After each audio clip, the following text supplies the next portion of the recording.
es la parte de si son contratos indefinidos, temporales, por proyectos.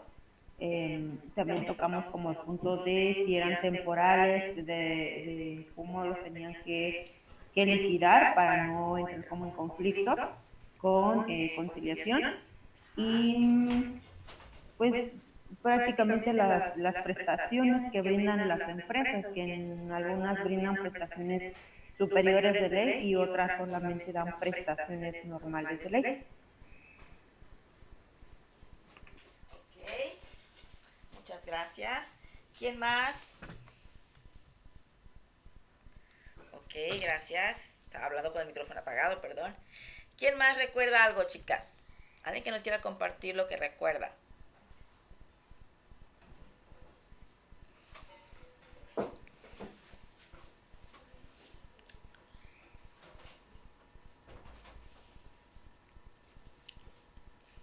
¿Nadie?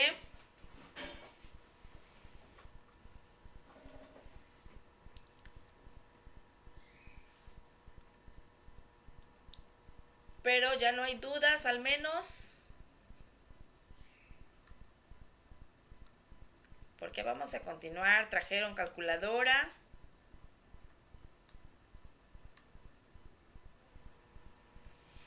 De mi lado, por el momento ya no tengo dudas. Ok, muchas gracias, Nati. Yo soy muy preguntona, chicas. A mí me gusta que participen, hacerlas, que nos compartan también, porque es una manera de enriquecer la clase. Entonces, espero que eso no les incomode.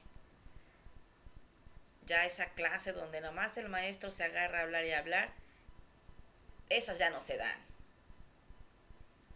¿Vale? Entonces, permítanme, voy a compartirles la pantalla de una vez.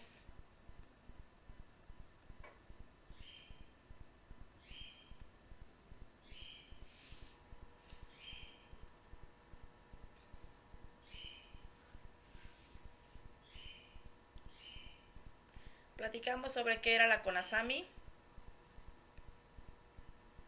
No, maestra, también vimos los artículos 132 y 133, me parece.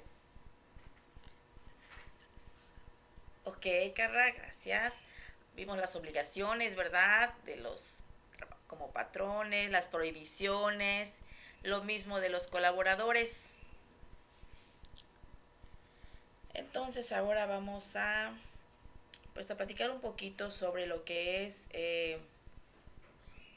el tabulador de salarios, que es para empezar a entender de qué se trata esto. ¿Han escuchado hablar sobre la famosa CONASAMI? ¿No? ¿Nunca la habían escuchado? No.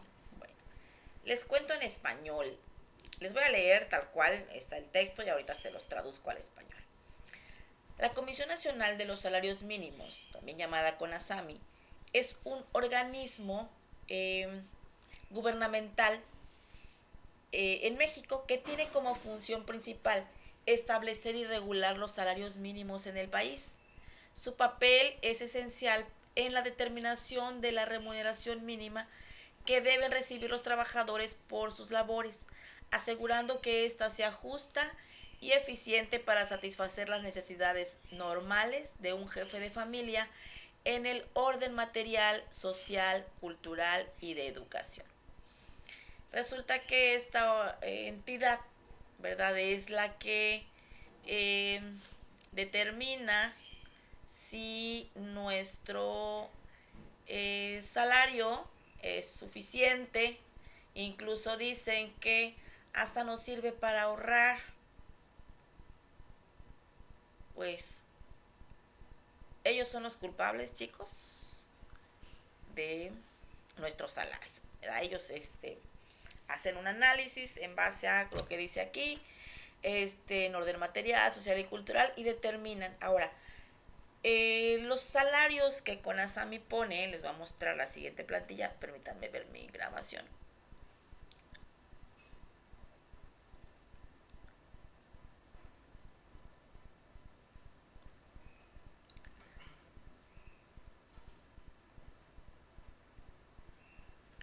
CONASAMI se encarga de, una vez que analiza los salarios que debemos tener cada uno, eh, los acomoda en este tabulador que saca cada año. Normalmente lo saca antes, pero tiene vigencia a partir del 1 de enero de cada año.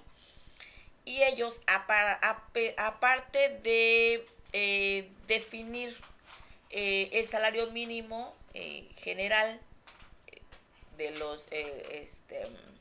de los empleados, pues también hacen una clasificación de de las profesiones y los oficios y los trabajos especiales. Y entonces hacen un tabulador que está enorme, pero les puse un pedacito. Ahorita ustedes mismos van a buscar el suyo. Y en base a esto, ellos, con Asami, dicen que, bueno, perdón, primero clasifican los salarios en dos partes y los clasifican por área, por zona fronteriza. Aquí ven, no sé si se alcanza a ver en la pantalla, esta franjita gris, donde como título, y dice profesiones, oficios. Aquí está la lista de todas las profesiones y oficios. Y luego dice zona fronteriza, y ponen 419.88 para un ayudante o oficial de albañilería. Y luego dice salario mínimo general, o sea, el resto del país, que no es la zona fronteriza, son 321.63. Hay una ligera diferencia en salarios, entonces es importante que identifiquemos en qué zona estamos para poder definir cuál es el salario que le corresponde a cada área. Aquí en la parte de arriba de este tabulador dice zona libre de la frontera norte y zona del salario mínimo general, o sea, mínimo general el resto del país que no es zona fronteriza. Ok, este es el tabulador y ustedes lo pueden encontrar en el Diario Oficial de la Federación, o si más facilito en español, lo googlean y le ponen tabulador de salarios mínimos 2025. A ver, hagan el ejercicio y lo descargan, por favor. 5 minutitos para que hagan esa parte, porque lo vamos a ocupar. Y ahorita voy a apagar mi micrófono tantito en lo que ustedes lo localizan.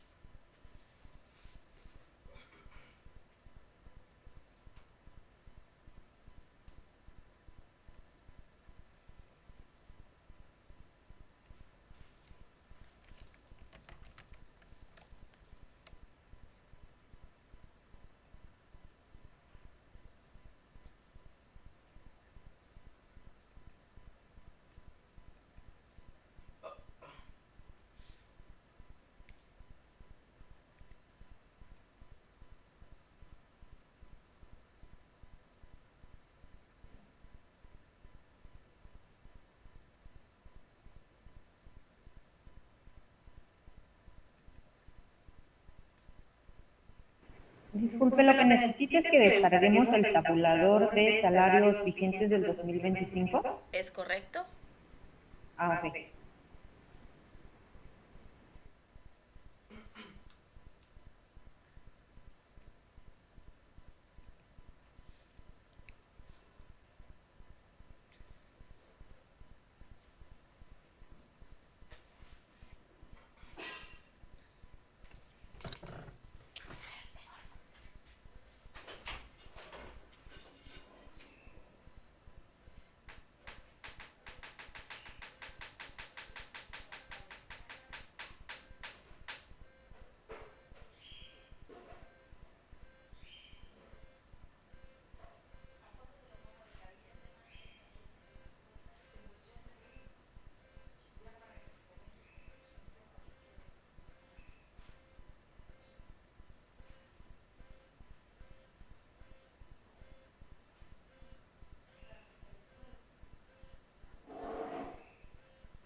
Chao.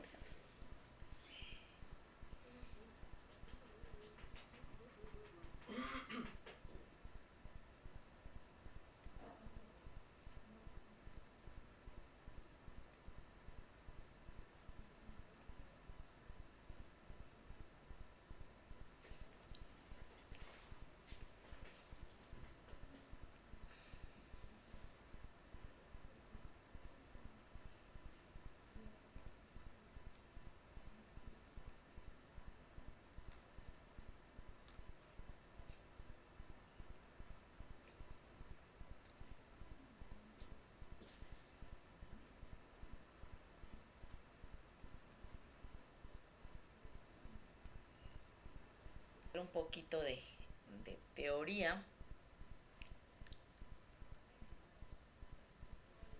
Permítanme poner la presentación.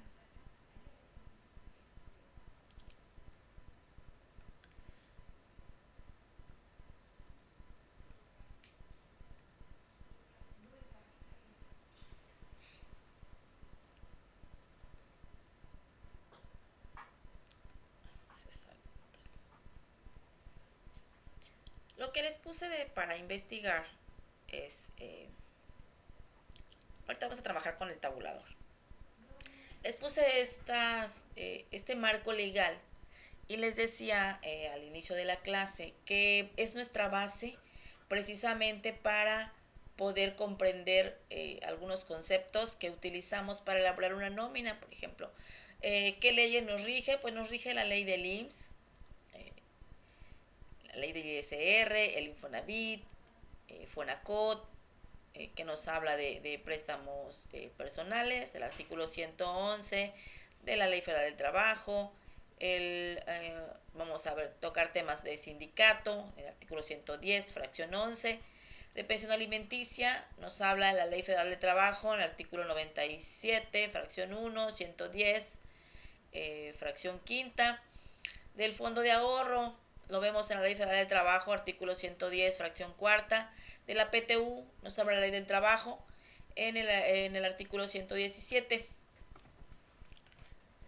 Lo que tiene que ver con el IMSS también lo menciona, aparte de la Ley del Trabajo, en el artículo 110 y en la Ley del ISR, artículo 93, es la parte que ustedes van a trabajar y van a leer sobre cada uno de estos artículos. No sé si quien más tenga dudas, pero la tabla la interpretamos sobre el ISR, concepto sobre el ISR, lo vemos en la ley del ISR, artículo 93, 96, 97 y 99.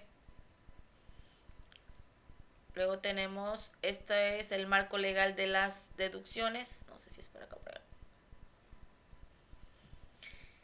Y el marco legal de las percepciones, que es la parte que vamos a tratar ahorita. Los sobresueldos lo vamos a encontrar en la Ley Federal del Trabajo, artículo 82, 84, 85 y 88. En la Ley del IMSS nos habla de sueldos, el artículo 27 al 30 y el 32. Y la Ley del Impuesto sobre la Renta menciona sobresueldos en el artículo 94. Vacaciones. Sobre vacaciones nos habla la Ley Federal del Trabajo en sus artículos del 76 al 81. Sobre prima vacacional, la Ley Federal del Trabajo en el artículo 80 y la Ley del ISR nos lo menciona en el artículo 93, fracción 14. Sobre aguinaldo, Ley Federal del Trabajo, artículo 87, debe ser 102 aquí. Ley del Impuesto sobre la Renta, el artículo 90, perdón, el aguinaldo menciona, la Ley del Impuesto sobre la Renta nos menciona sobre aguinaldo y su retención en el artículo 96. Sobre prima de antigüedad lo vamos a encontrar en la Ley Federal del Trabajo en el artículo 162. Sobre PTU igual en la Ley Federal del Trabajo artículo 117. Sobre indemnización artículos 48, el 50 y el 89 de la misma Ley Federal del Trabajo. Prima dominical lo encontramos también en la Ley Federal del Trabajo artículo 71. Sobre esto tienen dudas para hacer su cuadro, su marco conceptual. No, ya no, maestra, gracias. De nada, Isel. Ok, bueno, esto pues era tarea para hoy, pero Se queda pendiente entonces si nadie más lo tiene, porque no me quiero detener mucho en analizar. Es importante que ustedes lo analicen, pero yo no me quiero detener explicando cada uno de ellos, chicas, porque no nos va a alcanzar el tiempo. Mientras, para ir avanzando, yo se los voy a ir explicando en español, ¿sale? Pero sí es importante que lo expongamos en la próxima clase. Conceptos básicos. Vamos a hablar un poquito sobre sueldos y salarios, solo algunos conceptos. Y ya les vamos a poner números más adelantito. Sueldos y salarios. ¿Qué son sueldos? Pues es la remuneración asignada a un individuo por el desempeño de un cargo o servicio profesional. Dicho en español, pues es lo que se nos paga por nuestro trabajo. ¿Qué es un salario? Salario es la cantidad de dinero con que se retribuye a los trabajadores manuales. ¿Qué consideran que es un trabajador manual? ¿A qué se refiere este concepto, chicas?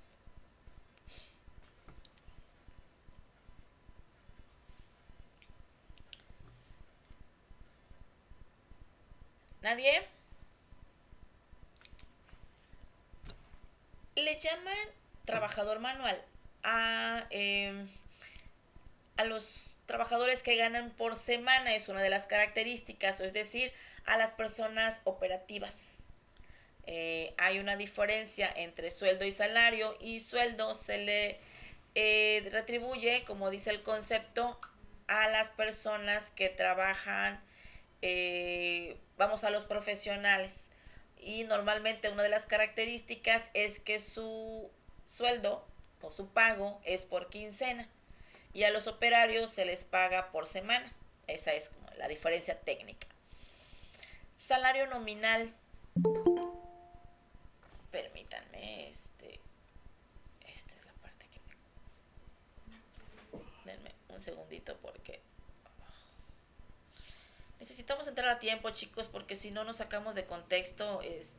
No debería dejar entrar, pero bueno, vamos a admitirlo.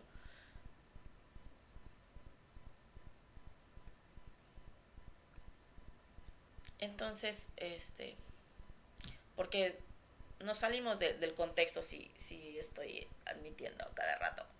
Perdónenme, pero bueno, son nuestras reglas desde un principio.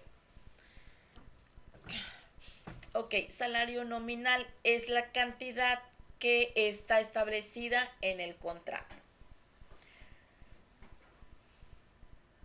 Tabulador de sueldos, bueno, ya hablamos sobre el tabulador de sueldos. Es el conjunto de rangos que se utilizan para administrar los sueldos en una organización.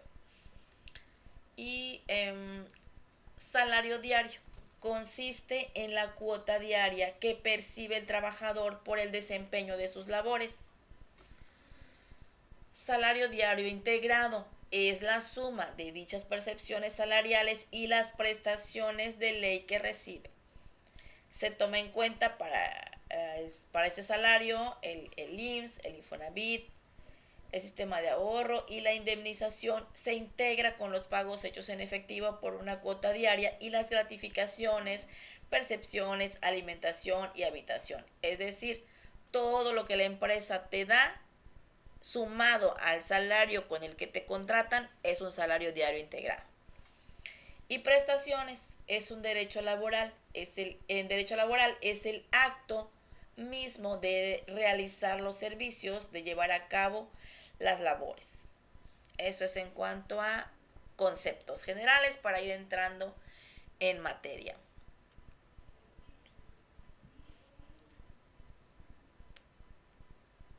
Yo en esta parte tengo una duda, maestra, porque si son salarios, por ejemplo, semanales, no sé si usted me podría apoyar con este dato, porque hay empresas que pagan de manera desfasada. Es decir, trabajaste esta semana, pero te pago los viernes, pero te pago hasta el siguiente viernes. Hay que son semanas desfasadas y semana de fondo. Entonces ahí no sé cómo, por qué se maneja así. Mira, yo siempre he dicho que lo que marca la ley es una cosa, y lo que aplicamos en la práctica es totalmente diferente. Vamos a ir viendo los dos aspectos. Qué bueno que lo preguntas, es una muy buena pregunta. Vamos a tratar de ir viendo las cosas que marca la ley y lo que pasa en realidad, ¿sale? Entonces, una de las cosas que suceden en la práctica, te lo voy a poner como un ejemplo. Tengo un cliente, le doy asesoría administrativa y contable, y resulta que nosotros le damos el servicio de nómina. Nos pasan su lista y nosotros le maquilamos la nómina y le hacemos los recibos. Ellos hacen lo que tú me estás diciendo, pero ¿por qué lo hacen? Sus clientes les pagan los días 15 y ellos cobran por quincena. Dan servicios administrativos, de limpieza, algo así. Entonces su cliente o sus clientes les pagan por quincena, los días 15 y los días 30. Pero para cuando llega ese momento, ya es quincena para los trabajadores también. Entonces, cuando los contratan, decidieron hacer esto y dicen, bueno, primero recupero el dinero el día 15 y el día 30. Ya que lo tengo, corto mi nómina, así le llaman en español, corto mi nómina el día, ese día, pero les voy a pagar hasta el día 5. Y ha sido un problema poder hacerles entender a los colaboradores esta función. Digo, es muy válido. Ellos creen en algún momento que se les está robando una semana o que les esté quedando de fondo una semana.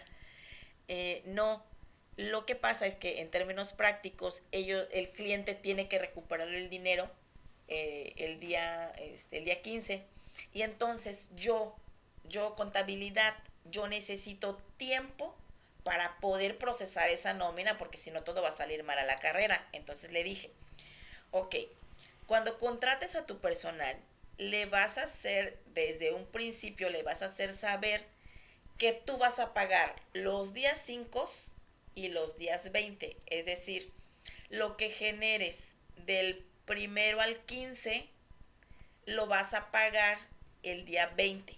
Y lo que generes del 16 al 30 lo vas a pagar el día 5.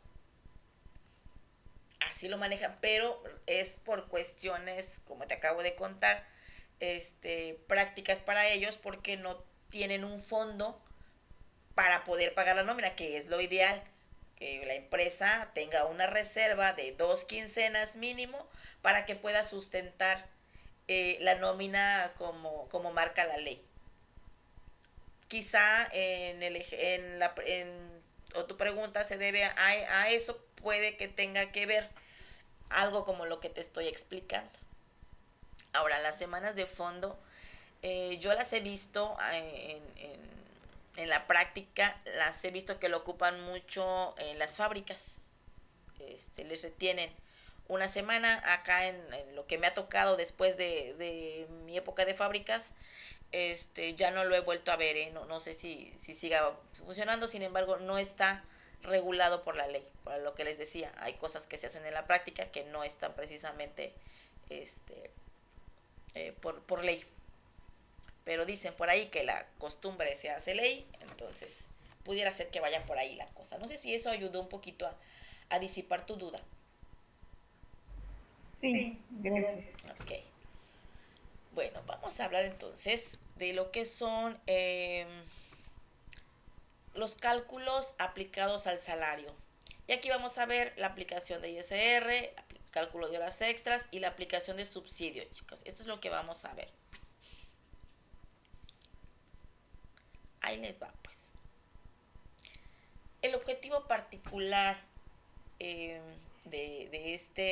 esta sesión, se los voy a leer tal cual, dice: al finalizar el tema, los estudiantes serán capaces de analizar los fundamentos legales y fiscales relacionados con las horas extra, ISR y subsidio, aplicar correctamente los cálculos en casos prácticos que simulen situaciones reales y evaluar la correcta gestión de estos conceptos en la nómina para garantizar el cumplimiento de la normativa y la justicia laboral. Ese es el objetivo general de nuestra sesión de hoy. Y vamos a empezar con el cálculo de horas extras. En el marco legal, por ahí han de haber visto que dice que la Ley de Federal del Trabajo nos dice lo siguiente en su artículo 67. Lo voy a leer tal como está en el texto. Dice: las horas extra son aquellas que un trabajador labora más allá de su jornada establecida legalmente. Según el artículo 67 de la Ley Federal del Trabajo, se consideran horas extraordinarias y deben pagarse con tarifas especiales. Nos contratan por 8 horas y entonces dentro de esas 8 horas resulta que se presentó algún imprevisto, nos hicieron un pedido a última hora y tenemos que sacar la producción y entonces pues nos piden que trabajemos tiempo de más. A ese tiempo de más que trabajamos después de nuestras 8 horas marcadas en contrato, pues se considera como horas extras. ¿Alguien me hace favor de ubicar en la Ley Federal del Trabajo el artículo 67, por favor?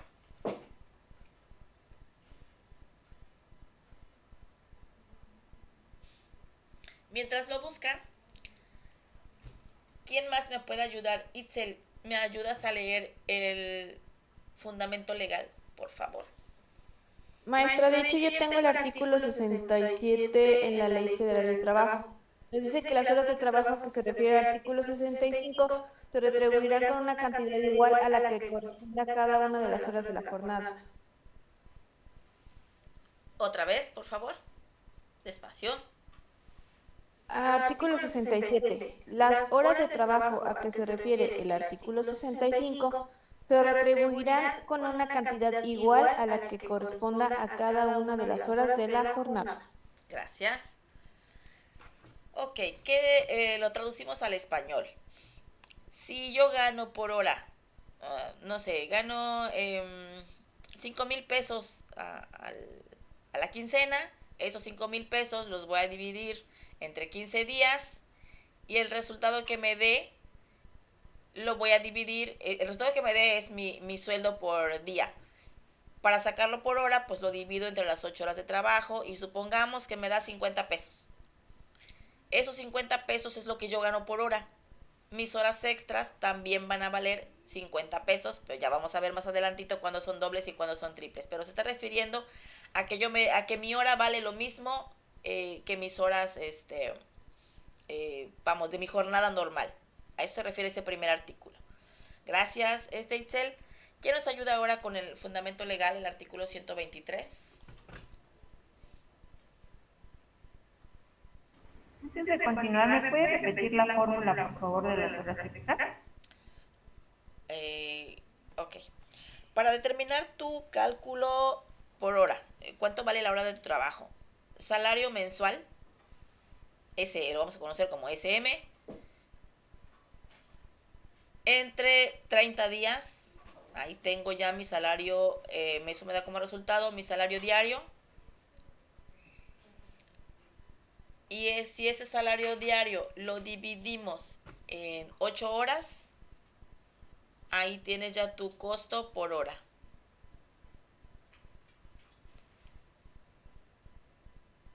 Listo, gracias. De nada. Ahora sí, ¿quién le da lectura a la diapositiva, por favor?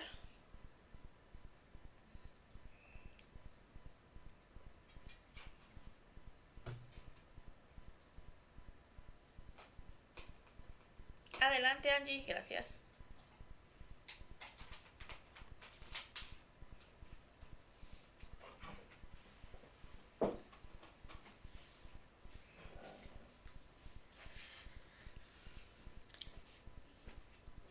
Sí, Angie.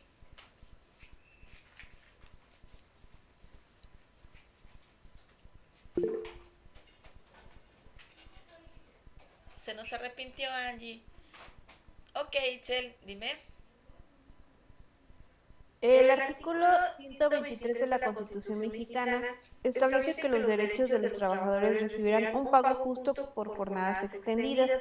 La Ley Federal del Trabajo, en el artículo 65, 66 y 67, limita las horas extras a 3 diarias o 9 semanales. El artículo 68 nos dice que los trabajadores no están obligados a prestar sus servicios por un tiempo mayor del permitido de este capítulo. Y la prolongación del tiempo extraordinario que exceda de 9 horas a la semana obliga al patrón a pagarles al trabajador el tiempo excedente con un 200% más del salario que corresponda a las horas de la jornada, sin perjuicio de las sanciones establecidas en la ley. Ok, muchas gracias. Bien, pues aquí tenemos entonces cómo es que... Ay, perdón. Esta parte, este fundamento por ahí, ténganlo a la mano, chicas, porque vamos a ir adentrándonos por ahí. Recapitulando lo que nos hizo favor de leer Itzel, la parte importante. El último parrafito dice: la prolongación del tiempo extraordinario que exceda de 9 horas a la semana obliga al patrón a trabajar el tiempo excedente con 200% más del salario que corresponda a las horas de la jornada. ¿Esto qué quiere decir? Hablando de que, el ejemplo, trabajo 8 horas y me piden que me quede 2 horas más porque tengo documentación que sacar o una declaración a lo mejor que entregar, y entonces esas 2 horas, dijimos que en el ejemplo que valen 50 pesos mi hora, ¿verdad? Pero si yo me quedo 2 horas más, dice que se deben de pagar al 200%. O sea que si mi hora vale 50, en realidad, ¿cuánto debe valer? 100 pesos. ¿Sí? Es el doble. Va a valer el doble. Después de mis 8 horas, las horas que me quede ya valen al doble. Pero hay una limitante. ¿Sí? Hay una regla que se menciona más adelante.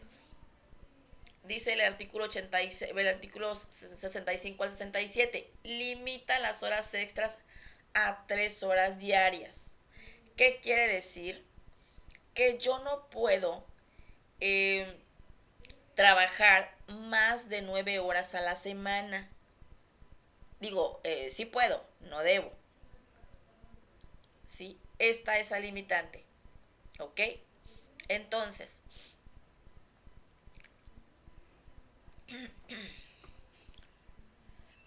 tenemos, resumiendo, chicas, ya aprendimos a sacar nuestro sueldo mensual en horas. ¿Estamos ahí todas? Sí. Ok. Bueno, ya que lo tenemos en horas, ahora vamos a ver cuánto tengo permitido trabajar.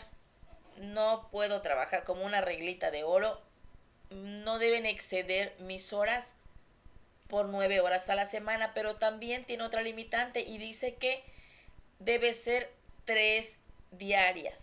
O sea, yo no puedo o no debo trabajar, salgo a las 8, no debo excederme de 3 horas. Si me piden que trabaje tiempo extra, digo, en la práctica ya lo comentamos, en la práctica sucede, pero la ley no lo permite. La ley dice que solamente 3 diarias extra puedo trabajar. Por lógica, más de ese tiempo ya estás cansado, ya no rindes. He sabido gente, por ejemplo, aquí en el mundo turístico, ha habido muchos accidentes porque a los operadores, los choferes, los hacen trabajar más de su jornada, aparte de que tienen horarios rotativos. Entonces, trabajan a veces más de 12 horas, que no hay quien lo cubra y urge sacar un servicio, vete, oye, estoy cansado, oye, me siento mal, y al rato ya tienes un montón de accidentes. Entonces, por lógica, vemos que es la ley lo que busca, sobre todo la Ley Federal del Trabajo, busca protegernos como colaboradores, y por eso hay ciertas cosas que no se deben hacer. Sin embargo, no quiere decir que no se puedan, porque ahí les va la práctica.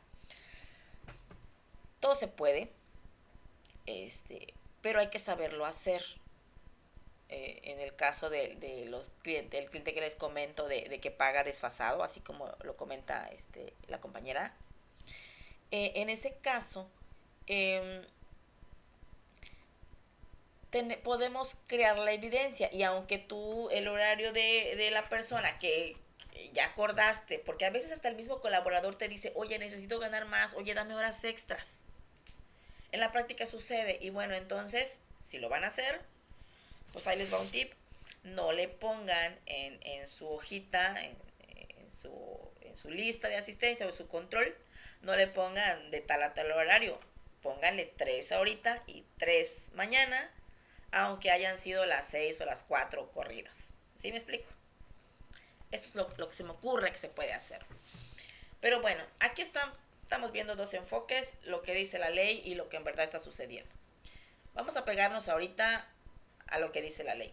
Conclusión, no puedo trabajar más de 9 horas a la semana, 3 horas diarias. ¿Estamos ahí? Vamos pues. Ahí les va un ejemplo ya con números. Supongamos que un trabajador tiene un salario diario de 250 pesos y que trabajó 5 horas extra en un día. Teniendo en cuenta que la jornada es de 8 horas, las primeras horas se deben pagar al doble. Entonces tenemos la fórmula 250 entre 8 horas es igual a 31.25. Si lo hacen ustedes en calculadora pueden verificar esta información. Luego dice 31.25 la hora. Eso da como resultado. Por 3 horas nos dan 93.75. Pero acuérdate que se pagan al 200%, que lo vas a pagar doble. Y entonces tienes que te da 187.50 pesos. Aquí tenemos algo bien importante. ¿Por qué tenían que hacer la tarea y hacer su cuadro sinóptico y leer la ley? Pero sí lo van a hacer. En español, las primeras 3 horas que quedamos que no se podían, se pagan dobles. Después dice la ley que el excedente se paga triple. Por ejemplo, 31.25 por 2 horas, ya son, por 3 te da 187 pesos. Total a pagar por horas extra de ese día son 375 pesos. No sé si hasta aquí estamos claros. Ahorita vamos a hacer un ejercicio. Tómenle fotito a esto, por favor, porque lo vamos a ocupar como guía. Me dicen cuando ya lo tengan.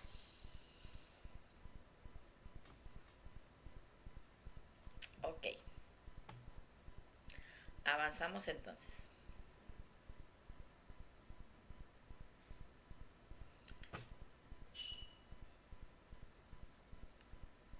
Déjenme, voy a sacar mi pizarrón virtual, chicas, para ir haciendo un ejercicio antes de continuar con ISR.